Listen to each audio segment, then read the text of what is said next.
Біздің сапар басталды.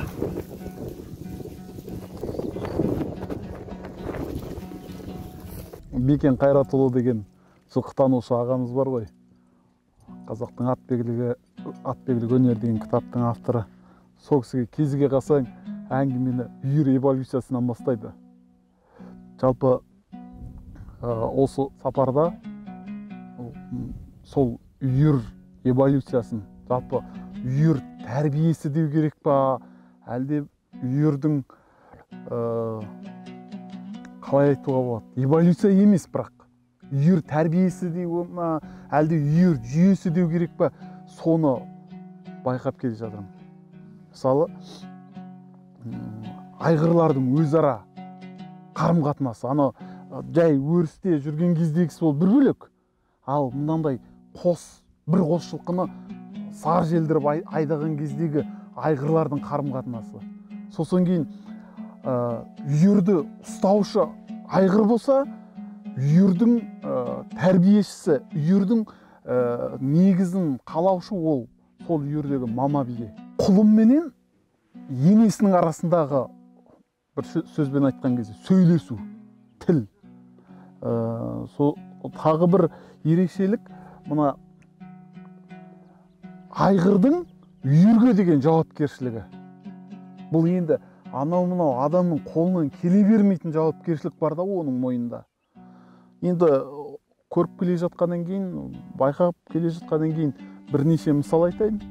Мысалы, кеше біздің темір жол өткеннен кейін, анау жылқылар бірмен-бір шатасып, мидай араласып өтті ғой. Содан шыққаннан кейін бір теңбіл айғыр, бір қоңыр биені табында айналдыра қуды. Бір 15 минуттай қуды. Сосын мен жаңағы жылқышыдан сұрадым, не қуып жүр деп. Сөйтсем айтады, ана бие құлыннан айырылып қалды дейді. Жаңағы табынның ішінде өзінің құлыннан адасып қалған ғой. Енді жаңағы бізбен бірге жүрген екі жылқышы екі жақтап жүріп, жаңағы құлынын тауып, ана енесіне бауырына салған кезде айғыр қууды тоқтатты биені. Екінші күн басталды.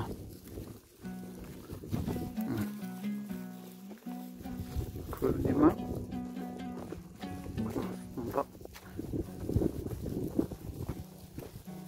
Зар желдіріп айдап бара жатқан кезде, мысалы жылқыны, ол бір үйір емес, мына жерде мысалы 24 айғырдың үйірі бар. Соны айдап бара жатқан кезде желіске чыдамаған құлындар арт жақта бүйтіп қала бастайды ғой. Сол кезде әрбір 15, әрбір 20 минут сайын үйірдегі бір бие арт жақта қалып қойған құлындарға міндетті түрде қарап отырады екен.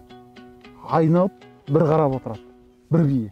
Мысалы, бұл жай күндерде де байқауға болады бұны. Мысалы, бие байлайсыз ғой, желге бие байлайсыз. Сол кезде бір бие, мысалы, саумайтын кезде бие ана жаққа жайылып кетеді ғой, биелер. Сол кезде желінің басында бір бие қалып қояды. Ол ана құлындардың қарауылы. Мына айдап келе жатқан жылқыда да дәл сондай құлындардың қарауылы жұмыс істейді екен. Жылқы айдау сәл баяулап, айырқалап, кішкене тоқырай қалған кездегі биенің бірінші міндеті өз құлынын тез тауып, бір-екі рет болса да сорғызып, жаңағы құлынын емізіп жіберу керек. Ол жаңағы өзінің қамын ойлап, ана жайылып кету емес, тоқырай қалған кезде.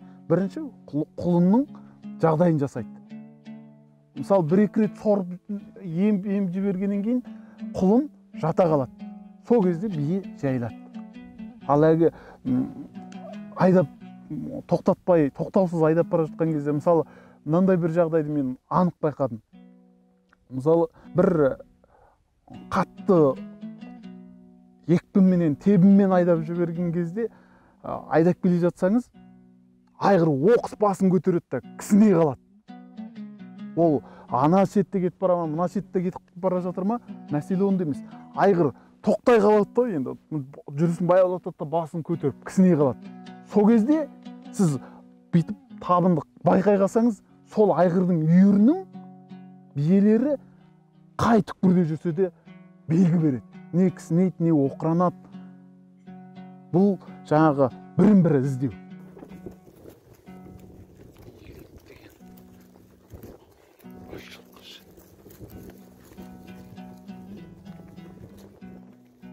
Біз бағанаға бие туылды екен, жоқ па екен, соны көрейік деп келе жатырмыз.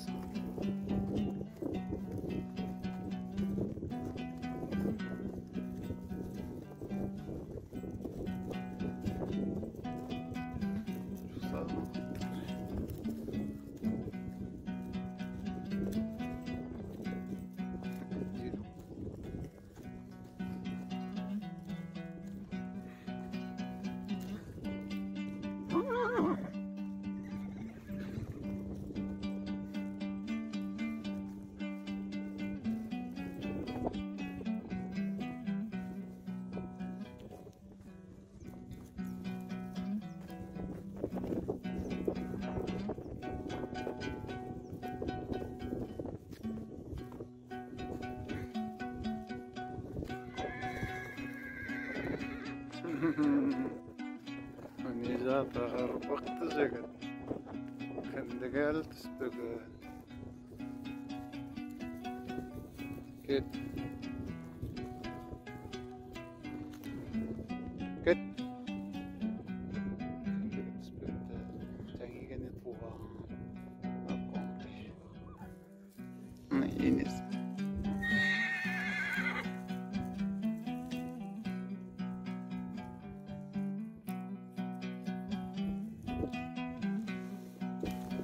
Мынау қанша уақыттан кейін жүре алады? Ау.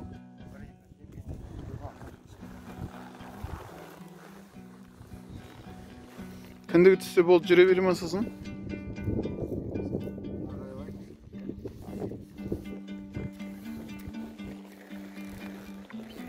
Қазір ол бір-екі рет емсе болды дейді. Сосын кейін жүре береді дейді. Сосын кейін бір осы үйір эволюциясына байланысты бір нәрсе, жылқыны тоқырата қалған кезде бір 5 минуттың ішінде бүкіл үйір, әрбір айғыр үйір жеке-жеке шоғыр бола қалады. Әркім өзінің 5 минуттың ішінде өзінің семьясын тауып ала қояды. Жаңағы мидай араласып келе жатқан жылқының ішінен. Сосын кейін осы үйірдің, енді біз айғыр үйірлі жылқы айдап келе жатқаннан кейін, осы айғырлардың арасындағы дистанцияға, қарым-қатынасқа көңіл бөлдім. Мысалы, жай жүрген кезде, өрісте жайылып жүрген кезде айғырлар өзінің аумағын, территориясын боға арқылы белгілейді. Мысалы, мына жерге бір айғыр кеп түсті ма, оны келесі айғыр кеп иіскейді да, анау айғырдың тезек екенін біледі ол. Және соның үстіне тағы да тышып, белгі орнатады.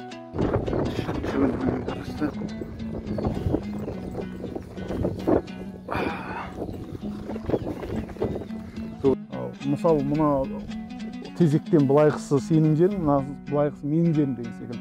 Сосын кейін не себебі бар ғой? Мысалы, айғыр сүйген кезде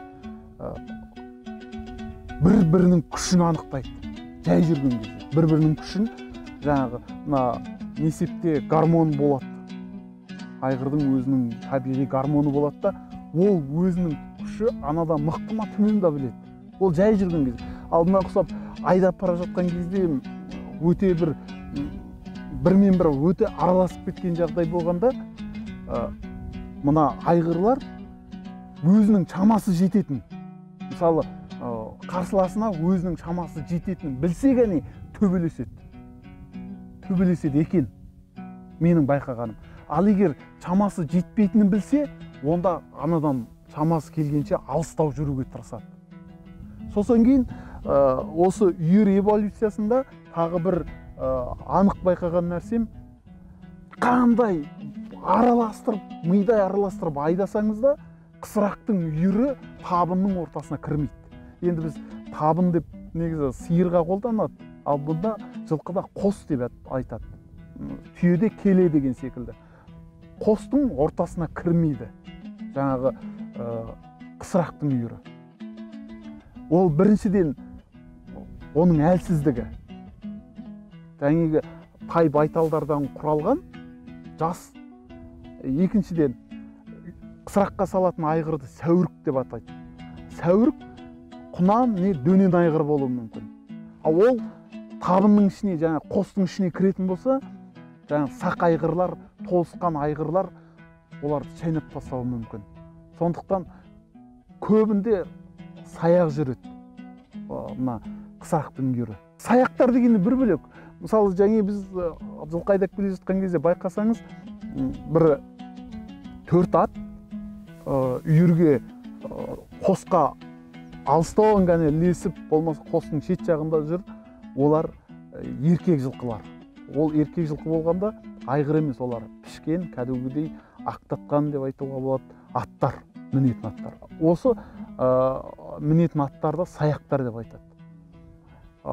Ол четтеп, жаңағы үйірдің четінде жүріп, артынан баранына ғана ілесіп жүретіндіктен оларды саяқтар деп атаған. Ал саяқтар менен қысырақтардың мүлде бөлек. Қысырақтар деген жаңағы жас тай, байтал, ұрғашы жылқылардың, болмаса қысыр биелердің басын құрап берген жеке үйір. Өздері үйір ұстайтын айғырлар болады дейді. Өздері кәдуге анадан бір байтал, мынадан бір байталды жинап әкеп, өзі үйірді, өзі құрып алады. Ондай айғыр некен саяқ, бірақ болады дейді. Ал үйірді салғаннан кейін бір айғырда 15 бие ма? 15 бие. Оған бір аптадай аналарды бөлек қамап, бір белгілі аралға қамай ма, қораға қамай ма қамап, жаңағы айғырды ана биелерге үйірлестіреді екен. Сол кезде барып ол үйір ұстау қабілеті ашылады ана айғырдың. Ал әйтпесе бірден әкеп міне алдыңа салдық 5 бие ие бол деп бере салсаңыз, ол айғыр аналарды менсінбей тастап кетуі мүмкін. Мысалы, осы үйір мәселесінде тағы бір жағдай бар. Ол айғырлардың қанағаттанбауы. Ол қанағаттанбау деген сөз алдындағы 20 биеге қанағаттанбау. Ол қанағаттанбаған айғыр ана місе тұтпайды, анан азсынады жаңағы 20 биен. Ол басқа үйірлерден өзіне бие тартып алуы мүмкін. Мысалы 25-30 биеге дейін ұстайтын мықты айғырлар жаңағы 20 биені менсінбей. Көп жағдайда мысалы қазіргі кезде 25 биеге дейін салады. Ең көп салды дегенде бір үйірде 25 бие болады. Әйтпесе 10-15 бие. Енді қазіргі кезде 20 биені қанағат тұтпайтын, місе тұтпайтын айғыр деген ол сирек. Ол қазіргі жылқының өзінің қабілетіне де байланысты. Міне 4-ші күн жылқыға келдік. Жылқытып бара жатырмыз. Таза қанды айғырларды көрсеңіз, оларда биеге чабу деген қабілет жоқ. Жаңа күйті келіп тұрған биеге артылу деген қабілет жоқ. Оған алдына апарып төсеп беруіңіз керек та. Ал бұл өзі табиғи түрде. Сосын кейін жаңағы мына тілі, жылқылардың тілі ше. Мысалы, қандай тас қараңғы түннің өзінде бие өз құлынның дауысынан таниды. Мысалы, енді ғылыми тұрғыда жылқының сезу қабілеті 7 жастағы баланың қабілетімен бірдей дейді. Ал ондай қабілет енді мақтанғанымызда емес, бірақ мақтануға тұратын жағдай қазақ жылқысында ғана бар. Оны сіз мысалы қазір мына жерге әкеп кеше көзіңіз көрді, таза қанды жылқы мініп жүрген ағамыз қандай біздің мініп жүрген аттар қандай, жай ғана қарапайым. Мысалы мына айғырлардың үйір эволюциясындағы тағы бір ерекшелігі, айғырлар емес, негізінде жаңа айтып жатырмыз ғой, мама биелер деп. Сақа биелердің қысқы тебіндегі ерекшелігі. Мысалы ол қарды арчиды бірінші, сосын кейін артынан тай байталдар еріп отырады, өзінің жаңағы, мысалы айтқан кезде тура өзінің құрсағынан шыққандар, бала шағасы. Ол қысқы уақытта айғырлар өзінің үйірінен, өзінің кіндігінен тарағандарды қумайды. Көктемде ғана еркектерді бөлек, ұрғашыларын бөлек. Онда да тікелей өзінің кіндігінен тарағандарды ғана қуалайды, үйірден шығарады. Бұның жаңағы біз айтамыз ғой, жеті атаға дейін қыз алыс бол деген. Қазақ пен жылқыда ғана бар негізі. Қазақ пен қазақ жылқысында ғана бар негізі. Сонда бұл жаңағы ғана мама бие арчиды қарды. Өз бір ауыз отырып асауы мүмкін шөпті. Қалған ана тай, байтал, жабағы, құнан соларға қалдырады. Тебіннің ерекшелігі ол. Қараңыз, мына біз айдап бара жатқан жылқы қазір Бестөбеге Сілетіге барады. Қарашаға дейін сонда болады. Қарашаның соңы желтоқсанның басында қайта айдап жаңағы арқаға апарады. Ал енді арқадағы қарды өзіңіз білесіз. Кем дегенде 1 метр жауады. Ал осы жылқы сол 1 метр қарды теуіп жайлады. Сіз анау тазағандыны ойлап көріңіз, қар теппекті көріп мойны жерге жетпейді. Тазағанды айғырды жабы биеге салу керек. Өйткені бала нағашысына тартады деген сөз бар ғой. Жылқыда да дәл сондай. Бірінші анасының гені беріледі. Одан кейін барып, мысалы ағылшынның көп аттар, көп жүйрік аттар, ағылшын, тазағанды, ағылшындар, арабтар неге аяқтан қалады деп ойлайсыз? Мысалы Запорожецтің доңғалағына джиптің моторын салғанмен бірдей. Ананың жүрегі 8 литрге дейін қан айдай алады, тазағанды аттардың жүрегі. Ал енді ана аяқ, чий аяқ. Былайша айтқан кезде мотордың күшіне доңғалақтың күші шыдамайды деген сөз ғой. Ал енді мына жабының биесін әкеп, тазағанның айғырын салатын болсаң, мынаның моторын аласың, мынаның агрегатын аласың ғой. Сол кезде мына қазақта шал кигіз жыраудың кезінде айтқан сөз бар. Азаматқа көп ердім, садаға кетсін туғаннан, арғымаққа көп міндім, садаға кетсін буданнан дейді. Шал кигізінің заманы қайда, біздің заман қайда? Ол кезде де будандастыру болған. Және буданның ең мықты болатынын олар білген. Білмесе айтпайды ғой, буда арғымаққа көп міндім, садаға кетсін буданнан. Бүгін міне Алла жазса соңғы күн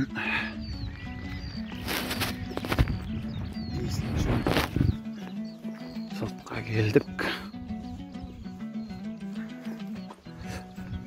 Мынау алдымызда Сілетінің су қоймасы. Мен айналдырып бүгін жетер жерімізге жетіп қаламыз деген жоспарымыз бар. Тазағанды аттарды, жүйріктерді әкеп, біздің жабы биеге менен будандастырып, жақсы тұқым алуға болады. Ода биенің көп несі ерекшелігі қалады.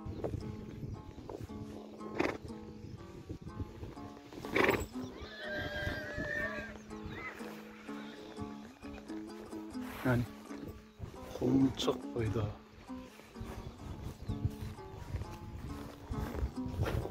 Ана құлынның тонына оралған деген құлынның тоны деп айтады.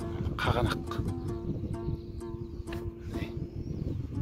қозғалып жатыр. 2 минуттың ішінде бие толды.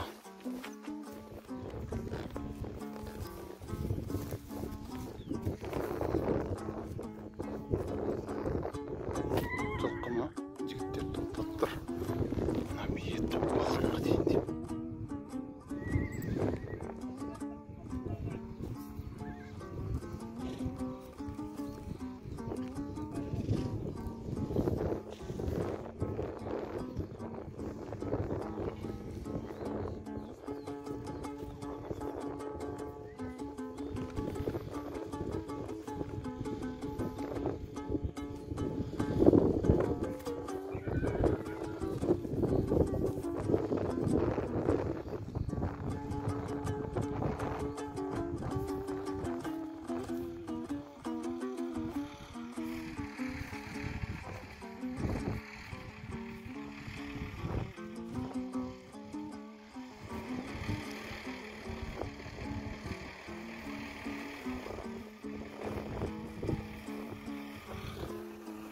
Жылқылар қызық көріп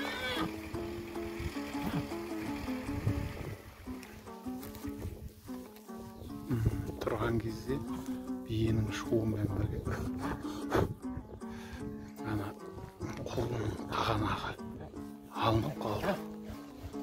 Біз өзіміз білеміз мықты жылқыны ұстап отырғанымызды, керемет қазы беретін жылқыны, керемет жүріс беретін жылқыны ұстап отырғанымызды білеміз. Біздің ең жаманымыз бізде жылқы бар деп кәне мақтанамыз ғой. Оған қазақ жылқысына селекция жасаған жоқпыз ғой біз әлі күнге дейін.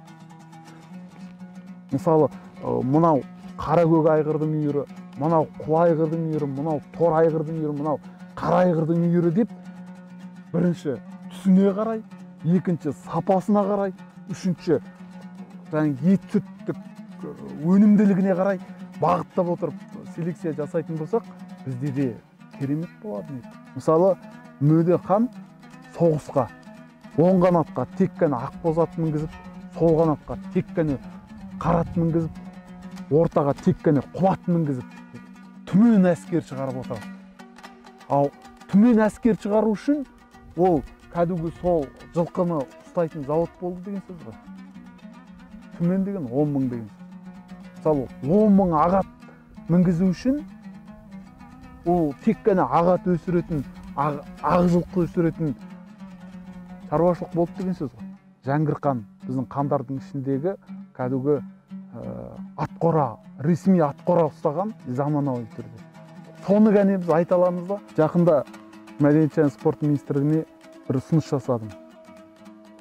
Ол кісінің өзімен жеке кездесіп, сол кезде мысалы қазіргі елімізде әр облыста азды көпті жаңадан салынып жатқаны бар, бұрыннан бар ипподромдар бар ғой, атшабарлар.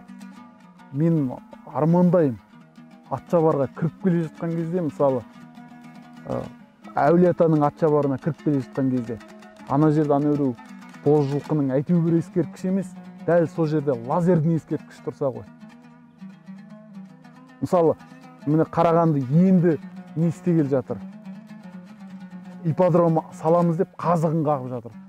Соның босағасында 51 шақырымды ең алғашқы ұтқан Бақторының ескерткіші тұрсын мысалы. Енді көзі бар ғой, Бақторының әлі. Сол тұрсын мысалы.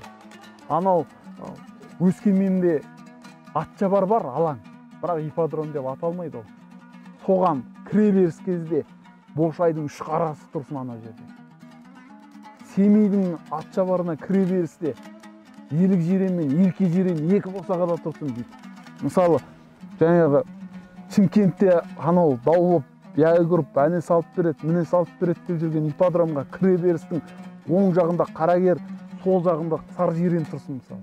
Аңыз ғой ол. Мысалы, қай жерге қоясың, сол жерден шыққан атақты сәйгүліктің, атақты жүйріктің, атақты көкпар атының алды ескерткішін қой.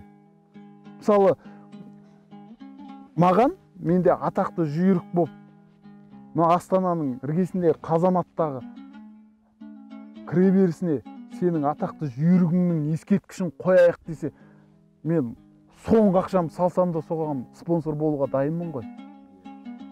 А мысалы Алматының ипподромына апарып Көкбастаудың ескерткішін қойшы. Мұқым Көкбастаудың халқы соған спонсор болуға дайын.